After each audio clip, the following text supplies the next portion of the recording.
Do you know what betrayal smells like? Not metaphorically, literally. It has a scent. For me, it was her perfume. White lily, expensive, cloying.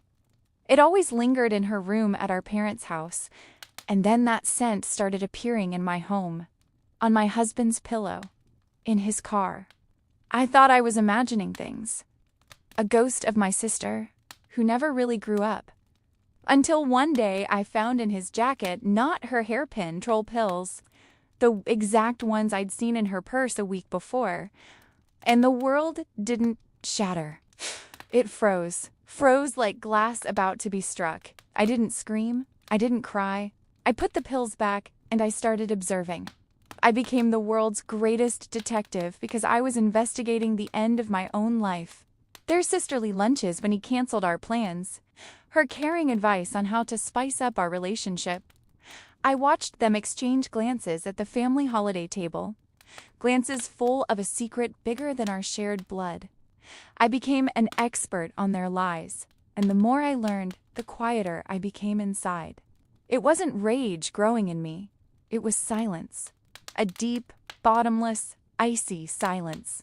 And in that silence, a plan was born. Not impulsive, not cruel in the usual sense. Perfect. I didn't want a scandal. Scandals are for an audience. And I refused to be an audience in my own nightmare any longer. I wanted to be the director. I realized they didn't just steal my husband. They stole my story, my family, my past and future. So I would take from them what they valued most. Their perfect facade. Their reputations as flawless people. Their sense of control.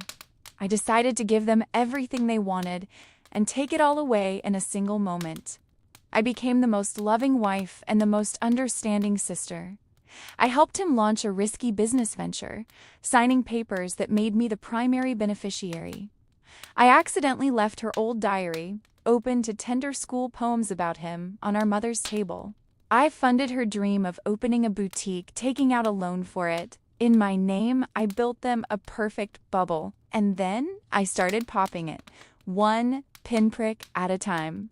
An anonymous email to his main investor with details of the risky venture. A sudden visit to our parents with concern about her mental health and debts. And the finale, our anniversary. A big dinner, all our loved ones. I made a toast to family, I said. To the one we're born into.